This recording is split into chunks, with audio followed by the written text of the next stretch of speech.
नमस्कार, स्वागत है आपका 8 बजे की खबरों में। मैं हूं अमृता राय। सबसे पहले दिन भर की बड़ी खबरों पर एक निगाह डालते हैं।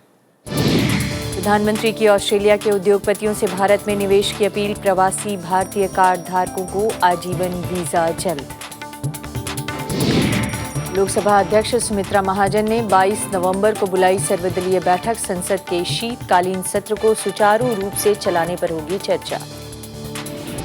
केंद्रीय गृह मंत्री राजनाथ सिंह ने दी चीन को चेतावनी। कहा, भारतीय सीमा में सड़क बनी तो तुड़वा देगी सरकार। पंडित नेहरू की 125वीं जयंती के मौके पर सम्मेलन में जुटे कई देशों के प्रतिनिधि। कांग्रेस अध्यक्ष ने कहा, पंडित नेहरू के विचार आज भी व्यवहारिक। गलत व्याख्या पर जताया दुख। और आईपीएल स्पॉट फिक्सिंग मामले में बीसीसीआई के पूर्व अध्यक्ष एन श्रीनिवासन को क्लीन चिट। गुरुनाथ मय्यप्पन, राजकुंद्रा, सुंदर रमन के सटोरियों से संपर्क। और अब पहली खबर। प्रधानमंत्री नरेंद्र मोदी ने ऑस्ट्रेलियाई पर्यटकों को वीजा ऑन अराइवल सुविधा देने का ऐलान किया है। प्रधानमंत्री ने प्रवासी भारतीय कार्ड धारकों को आजीवन वीजा देने की बात भी कही है। उन्होंने ऑस्ट्रेलिया के शहर सिडनी में आज भारतीय मूल के लोगों को संबोधित किया और वहां के उद्योगपतियों से भारत में निवेश की अपील की। ये नज़ारा है सिडनी के ओलंपिक पार्क के अल्फोंस अरीना स्टेडियम का, जहां करीब 20,000 भारतीय मूल के लोगों ने प्रधानमंत्री नरेंद्र मोदी का जोरदार स्वागत किया।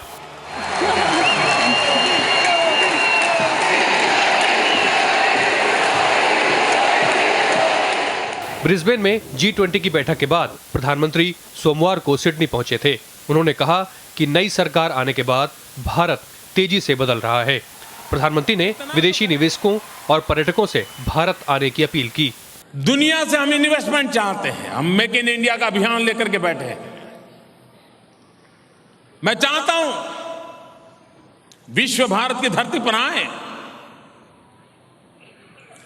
मैन्युफैक्चरिंग सेक्टर में आए, क्योंकि हमारा मकसद एक है, मेरे देश के नौजवान को रोजगार मिले। प्रधानमंत्री ने कहा कि भारत को फिर से विश्व गुरु के रूप में स्थापित करना है और इसके लिए दुनिया भर में रह रहे भारतीयों से उन्होंने सहयोग की मांग की। उन्होंने मेक इन इंडिया, जनधन योजना और स्वच्छ भारत अभियान के जरिए सरकार की 6 महीने की उपलब्धियों का भी जिक्र किया। नरेंद्र मोदी ने न्यूयॉर्क के मेडिसन स्क्वायर की तर्ज पर ऑस्ट्रेलियाई पर्यटकों को जल्दी ही वीजा ऑन अराइवल जैसी कई अन्य सुविधाएं मुहैया कराने का ऐलान किया। एक और महत्वपूर्ण निर्णय करना है, जो शायद आपको भारत में जो टूरिज्म बढ़ाने के लिए हम चाहते हैं, आप भी ऑस्ट्रेलिया के नागरिकों को कह सकते हैं, वीजा ऑन अराइवल।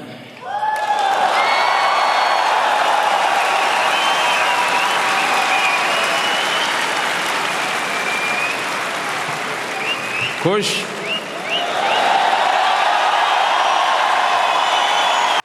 1986 में राजीव गांधी के दौरे के बाद किसी प्रधानमंत्री का ये पहला ऑस्ट्रेलिया दौरा था। सिडनी के बाद प्रधानमंत्री राजधानी कैनबरा पहुंचे। मंगलवार को वो यहां संसद को संबोधित करेंगे। इसके बाद मेलबर्न शहर में उनका ऑस्ट्रेलिया के उद्योगपतियों से मिलने का भी कार्यक्रम है। प्रधानमंत्री 10 दिन के दौरे के तहत म्यांमार के बाद अभी ऑस्ट्रेलिया में हैं। 19 नवंबर को उनका फिजी रवाना होने का कार्यक्रम है। Bureau report, Rajya Sabha TV. और इससे पहले ब्रिस्बेन में रविवार को हुए G20 शिखर सम्मेलन में भारत को बड़ी सफलता मिली। समूह के देशों ने यानी G20 समूह के देशों ने काले धन के मुद्दे पर भारत के रुख का समर्थन करते हुए टैक्स सूचनाएं देने और पारदर्शिता की जरूरत का अनुमोदन किया है। सम्मेलन में प्रधानमंत्री नरेंद्र मोदी ने काले धन की समस्या से निपटने के लिए वैश्विक मानक और सूचनाओं के आदान प्रदान पर समर्थन का आह्वान किया और 19 नवंबर को प्रधानमंत्री ऑस्ट्रेलिया से फिजी के दौरे पर रवाना होंगे। लेकिन महत्वपूर्ण बात ये रही कि G20 के मंच पर उन्होंने काले धन के मुद्दे पर सबको एक साथ लाने में सफलता हासिल की। और इस पर बातचीत करने के लिए कि आखिर काले धन को लेकर G20 के शिखर सम्मेलन में जो भावना उभरी है उसका दरअसल भारत को कितना लाभ मिल पाएगा। हमारे साथ आर्थिक विशेषज्ञ JNU में प्रोफेसर अरुण कुमार जी हैं। बहुत बहुत स्वागत है आपका अरुण जी। ये जो G20 के मंच पर भारत को सफलता हासिल हुई है काले धन के मुद्दे पर तमाम देशों को एकजुट करने में, क्या इसके हासिल आप देखते हैं और कितना लॉन्ग टर्म में भारत को कितना फायदा मिल सकता है इससे? देखिए, ये तो एक इंटेंशन होती है जो G20 की स्टेटमेंट होती है, उसमें कॉन्क्रीटली नहीं दिया जाता है कि क्या क्या किया जाएगा, पर एक इंटेंशन है कि ऐसा हो सकता है और ये अच्छी बात है कि ऐसा हो गया है। और ये जो टैक्स इंफॉर्मेशन एक्सचेंज की बात है, डबल टैक्सेशन अवॉइडेंस एग्रीमेंट की बात है, ये सारी बातें तो कई सालों से चल रही हैं, लेकिन अब हमें देखना है कि असली तौर पे क्या होता है। जैसे कि अमेरिका है, वहाँ पे डेलावेयर एक स्टेट है जो टैक्स हेवन है, ब्रिटेन है जिसके अंदर बहुत सारे टैक्स हेवन आते हैं।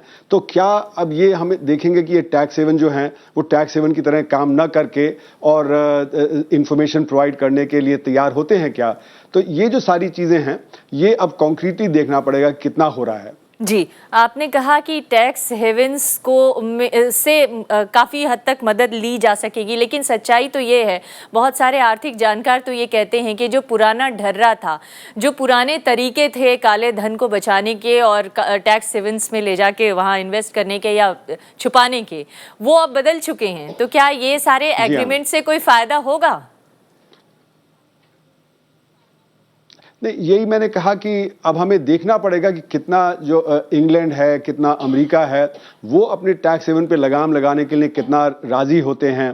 स्विट्जरलैंड है जिसने कि OECD की बात मान करके और अपना मतलब जो बैंकिंग सिस्टम है उसमें थोड़ी तब्दीली की, लेकिन अब देखा ये जा रहा है कि स्विट्जरलैंड के बैंकों ने दुबई में और सिंगापुर में अपनी ब्रांचेस खोल ली हैं और उसके जरिए से ये जो सीक्रेसी प्रोविजंस होते थे वो कर रहे हैं। तो देखना पड़ेगा कि G20 में जब एक बार हो चुका है तो अब हमारी सरकार कितना इन अलग अलग सरकारों से दबाव डाल के और कुछ कंसेशन ले जिससे कि हमें असली इंफॉर्मेशन मिल जाए जो हमारे जो लोग हैं लेकिन क्या ये अरुण कुमार जी, एक बात मैं समझना चाहूंगी, आपने कहा कि सिंगापुर के बैंक जो है दूसरी कंट्रीज में जहां पर कि टैक्स को बचाने में ज्यादा आसानी हो सकती है या जहां पर ब्लैक मनी को जमा करने में ज्यादा आसानी हो सकती है, वहां पे अपने ब्रांचेस खोल दिए हैं।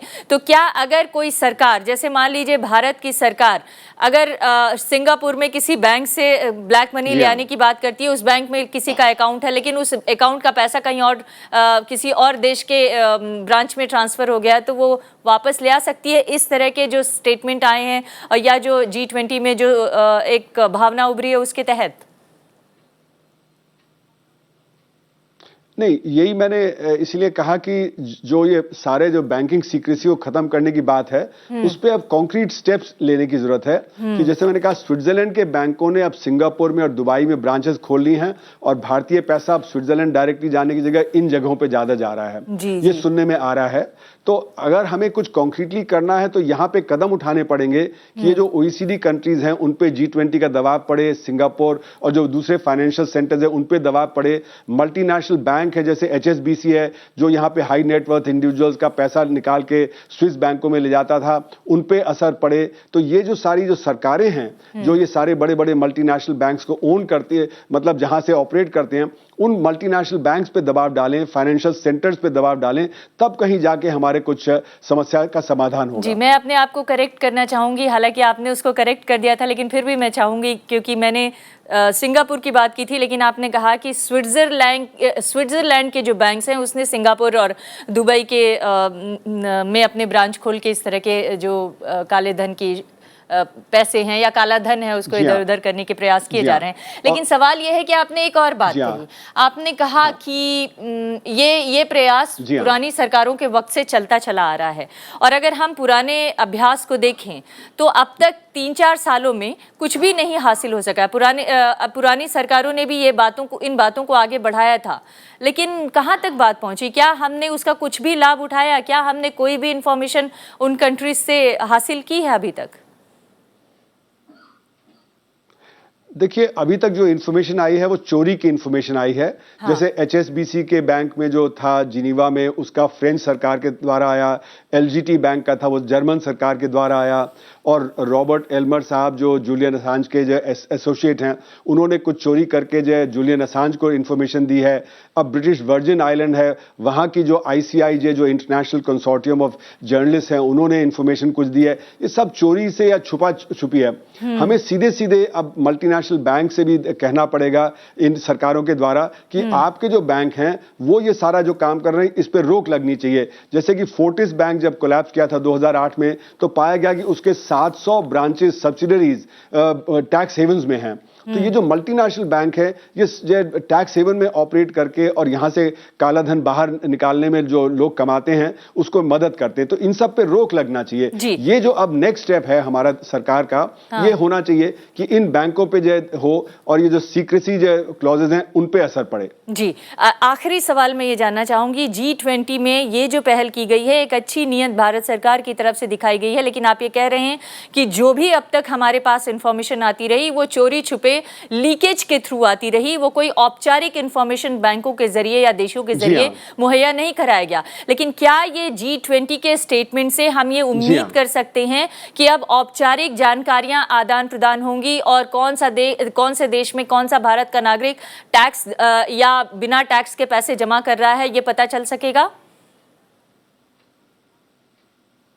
जी नहीं, ये अभी इसलिए नहीं पता लगेगा क्योंकि जब तक भारत सरकार को ये पता नहीं होगी हम किसकी इंफॉर्मेशन मांगे, तब तक भारत सरकार इंफॉर्मेशन मांगेगी नहीं। और जो काला धन जो लोग इकट्ठा कर रहे हैं वो तो चोरी छुपे पैसा ले जा रहे हैं। तो इसलिए भारत सरकार को भी नहीं पता कि हम किसका डेटा मांगे।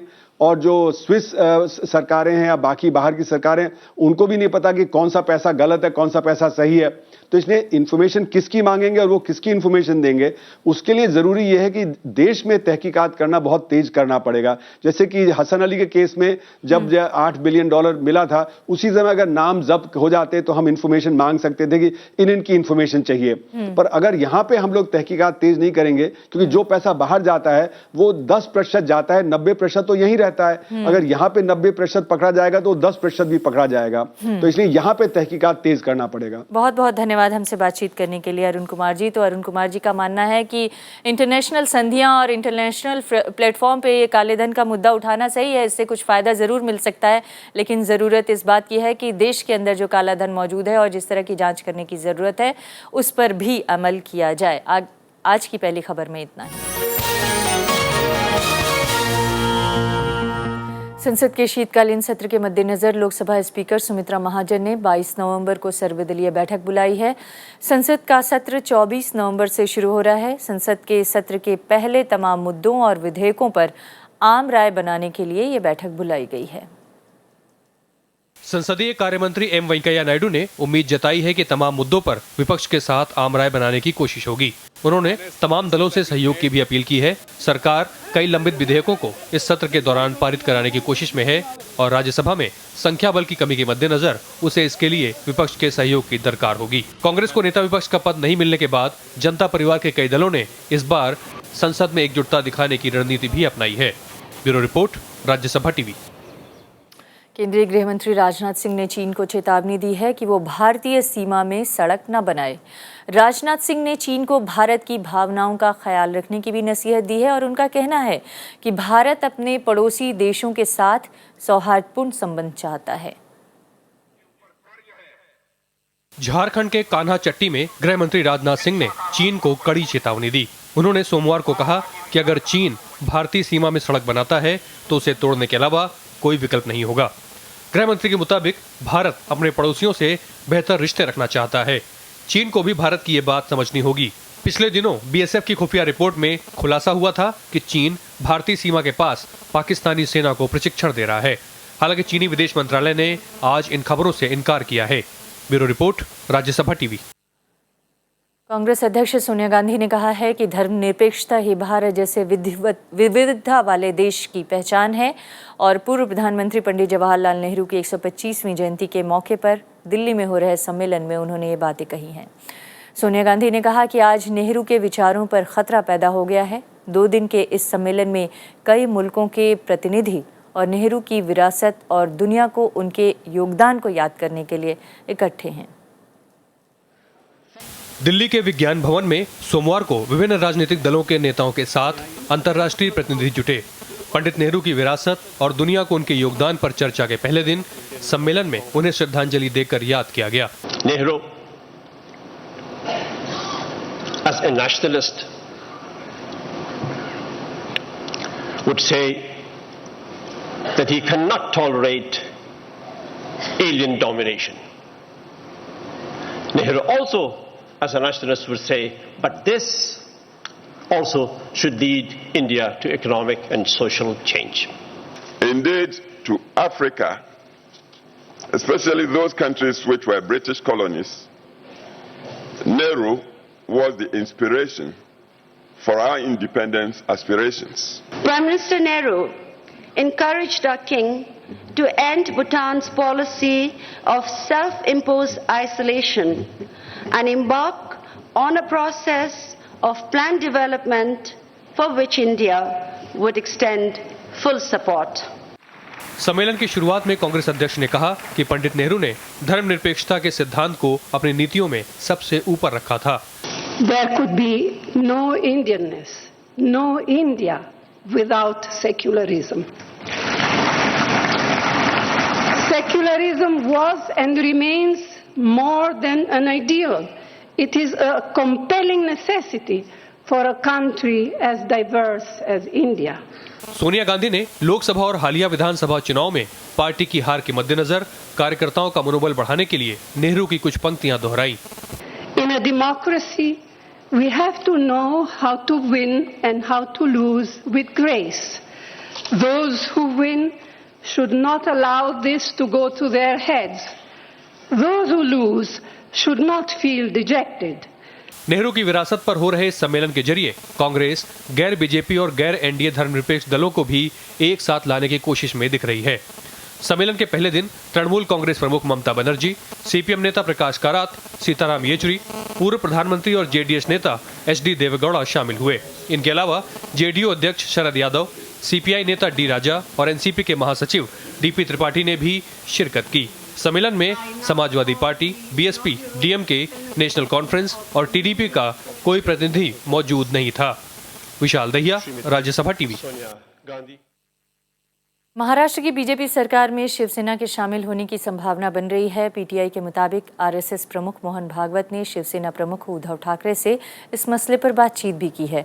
उधर प्रधानमंत्री नरेंद्र मोदी ने भी ऑस्ट्रेलिया से ट्वीट करके बाल ठाकरे को श्रद्धांजलि दी है, तो दूसरी तरफ महाराष्ट्र के मुख्यमंत्री ने बाल ठाकरे के स्मारक बनाने की बात कही है।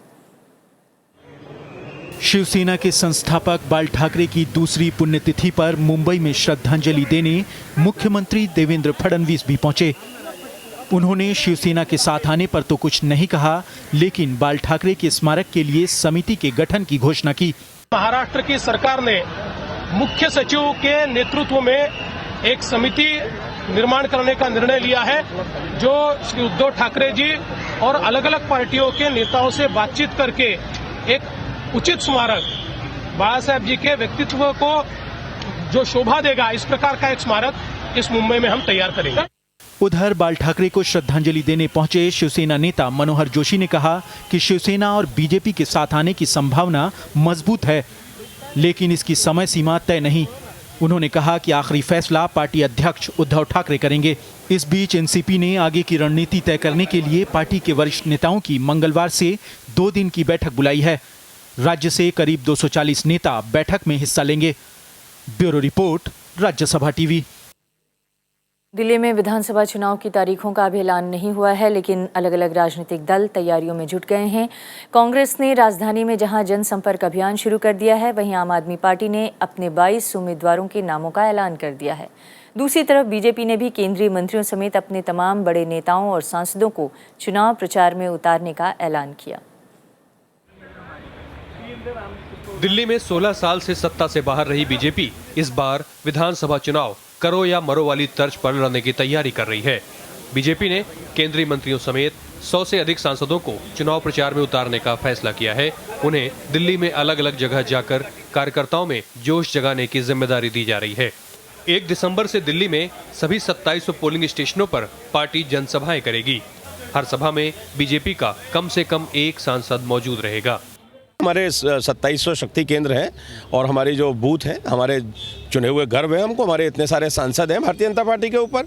वो सभी सांसद, उनका देश भर में संपर्क है, दिल्ली में भी संपर्क है।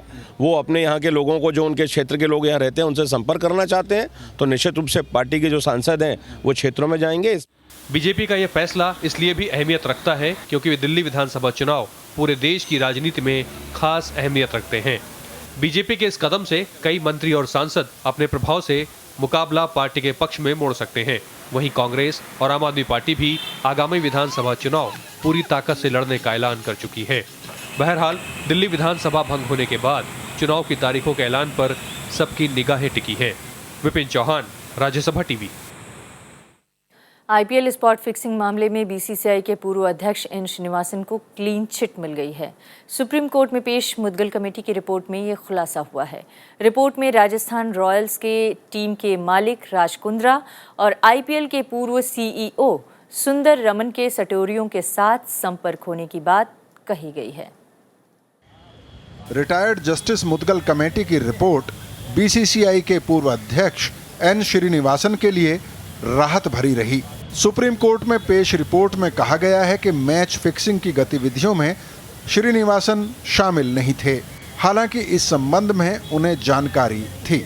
इसमें तो यही लग रहा है कि पड़त दर पत्तर इसमें बहुत बड़े चीज खुलने वाले हैं कि इसमें हो सकता है बीसीसीआई से मामला आईसीसी में भी जाए। रिपोर्ट में ये भी कहा गया है कि राजस्थान रॉयल्स के सह मालिक राज कुंद्रा के बुकी के साथ संबंध थे। वो सट्टेबाजी के लिए उनके संपर्क में भी रहे। जबकि आईपीएल के पूर्व सीईओ सुंदर रमन ने सटोरियों के साथ 8 बार संपर्क किया। इनके अलावा मैच फिक्सिंग में श्रीनिवासन के दामाद गुरुनाथ मैयप्पन के शामिल होने के सबूत नहीं मिले हैं, लेकिन कमेटी ने सट्टेबाजी की गतिविधियों में मैयप्पन के शामिल होने की पुष्टि की है। सुप्रीम कोर्ट में पिछली सुनवाई के दौरान इन्हीं चारों के नाम आए थे, लेकिन इनकी भूमिका के बारे में स्थिति साफ नहीं हुई थी। क्रिकेट एसोसिएशन ऑफ बिहार की याचिका पर सुप्रीम कोर्ट ने मुद्गल कमेटी को 2013 आईपीएल के दौरान स्पॉट फिक्सिंग और सट्टेबाजी से जुड़े मामलों की जांच का जिम्मा दिया था। Bureau report, Rajya Sabha TV. अक्टूबर के महीने में सोने के आयात में भारी उछाल आया है और इससे व्यापार घाटा बढ़ गया है। इस बीच आरबीआई ने कहा है कि सोने का आयात कम करने के उपायों पर सरकार से बातचीत की जा रही है, लेकिन दूसरी तरफ सेंसेक्स और निफ्टी ने आज रिकॉर्ड ऊंचाई तय की। अक्टूबर महीने के आयात निर्यात के आंकड़े सोमवार को जारी हुए। निर्यात में 5.04% की कमी दर्ज की गई। अक्टूबर में 26 अरब डॉलर का निर्यात हुआ। पिछले साल इसी महीने में निर्यात 28.09 अरब डॉलर था। अक्टूबर में आयात 3.62% बढ़कर 39.45 अरब डॉलर तक पहुंच गया। पिछले साल इसी महीने में आयात 38.07 अरब डॉलर था। अक्टूबर में सोने का आयात करीब 300% बढ़ा। अक्टूबर में देश में 4.17 अरब डॉलर का सोना बाहर से आया। एक साल पहले इसी महीने में 1.09 अरब डॉलर का सोना आयात हुआ था। इससे व्यापार घाटा बढ़कर 13.35 अरब डॉलर पर पहुंच गया। पिछले साल अक्टूबर में व्यापार घाटा 10.59 अरब डॉलर था। उधर सोमवार को कारोबार के आखिरी घंटों में शेयर बाजार में तेज खरीदारी दिखी। इससे सेंसेक्स 131 अंक बढ़कर 28,178 अंक पर बंद हुआ। वहीं निफ्टी भी 41 अंक की बढ़त के साथ 8,431 अंक पर बंद हुआ। Bureau report, Rajya Sabha TV. वित्त मंत्री अरुण जेटली ने ब्याज दरों में कटौती का भरोसा जताया है। दिल्ली में एक निवेश सम्मेलन में उन्होंने कहा कि महंगाई कम हुई है, तेल के दाम घट रहे हैं। अगर ब्याज दरों में भी कमी होती है तो इससे अर्थव्यवस्था को फायदा होगा। सम्मेलन में मौजूद आरबीआई के डिप्टी गवर्नर एस मुंद्रा ने कहा कि आरबीआई मांग पर नहीं बल्कि ज़रूरत के हिसाब से ब्याज दरें कम करने पर फैसला करेगी। आरबीआई 2 दिसंबर को मौद्रिक नीति की समीक्षा करेगी। आकाश मिसाइल का आज सफल परीक्षण देश में किया गया। 60 किलोग्राम का भार ले जाने में सक्षम इस मिसाइल की मारक क्षमता 25 किलोमीटर है, लेकिन दूसरी तरफ पाकिस्तान ने भी 900 किलोमीटर तक मार करने वाली शाहीन 1A मिसाइल का आज परीक्षण किया। ओडिशा के बालासोर में सोमवार को आकाश मिसाइल का परीक्षण किया गया। देश में निर्मित मध्यम दूरी की जमीन से हवा में मार करने वाली इस मिसाइल की मारक क्षमता 25 किलोमीटर है। ये मिसाइल 60 किलो तक का वजन ले जा सकती है। रक्षा विभाग के मुताबिक मिसाइल ने सफलतापूर्वक लक्ष्य भेदा। आकाश मिसाइल लड़ाकू विमानों, क्रूज मिसाइलों और हवा से सतह पर मार करने वाली मिसाइलों को मार गिराने में सक्षम है। वहीं पाकिस्तान ने परमाणु क्षमता से लैस शाहीन 1A मिसाइल का परीक्षण किया। ये मिसाइल 900 किलोमीटर तक मार कर सकती है। पाकिस्तानी सेना के मुताबिक अरब सागर के दक्षिण में इस मिसाइल का परीक्षण किया गया। पिछले हफ्ते पाकिस्तान ने 1500 किलोमीटर तक मार करने वाली शाहीन 2 मिसाइल का परीक्षण किया था। Bureau report, Rajya Sabha TV. इस बुलेटिन में फिलहाल इतना ही, लेकिन चलते चलते आपको छोड़ जाते हैं देश की कुछ और बड़ी खबरों के साथ। नमस्कार। जम्मू कश्मीर में विधानसभा चुनाव तय समय पर होंगे। सुप्रीम कोर्ट ने विधानसभा चुनाव टालने वाली याचिका खारिज कर दी है। बाढ़ राहत कामों को देखते हुए चुनाव टालने की याचिका सुप्रीम कोर्ट में दायर की गई थी। सुप्रीम कोर्ट पहले ही कह चुका है कि बाढ़ राहत के काम में आचार संहिता आड़े नहीं आएगी। बीएसएफ के मानसिक रूप से बीमार एक जवान ने आज श्रीनगर में मुख्यमंत्री उमर अब्दुल्ला के घर के बाहर फायरिंग की। जवान केस्तो घोष ने करीब 12 राउंड फायरिंग की। इसमें कोई हताहत नहीं हुआ। घटना के वक्त मुख्यमंत्री चुनाव प्रचार के लिए बाहर थे। घोष को हिरासत में ले लिया गया है। सूखा पीड़ित किसानों के मुद्दे पर बीजेपी विधायकों ने आज उत्तर प्रदेश विधानसभा से वॉकआउट किया। पार्टी ने आरोप लगाया कि राज्य सरकार ने केंद्र के सामने अब तक अपनी मांग नहीं रखी है। वहीं समाजवादी पार्टी ने आरोप लगाया कि केंद्र सरकार सूखे से निपटने के लिए समुचित मदद नहीं दे रही है। पंजाब और हरियाणा हाईकोर्ट ने संत रामपाल के खिलाफ नया गैर जमानती वारंट जारी किया। रामपाल को आज हाईकोर्ट में पेश होना था, लेकिन वो नहीं आए। रामपाल को उनके भक्तों ने इलाज के लिए किसी अनजान जगह पर रखा है। शारदा चिटफंड घोटाले की जांच कर रही सीबीआई ने इस मामले में आज दूसरी चार्जशीट दायर की। अलीपुर कोर्ट में ये चार्जशीट दाखिल की गई। 22 अक्टूबर को सत्र अदालत में दाखिल हुई पहली चार्जशीट में टीएमसी के निलंबित सांसद कुणाल घोष और शारदा ग्रुप के प्रमुख सुदीप्तो सेन के साथ कई लोगों को आरोपी बनाया गया था। केंद्रीय गृह मंत्रालय ने योग गुरु बाबा रामदेव को Z श्रेणी की सुरक्षा देने का फैसला किया है। आज इस बारे में आदेश जारी किया गया, जिसके तहत बाबा रामदेव की सुरक्षा में 26 जवान तैनात रहेंगे। रामदेव को कई बार जान से मारने की धमकियां मिलने के बाद उन्हें यह सुरक्षा कवर दिया गया है।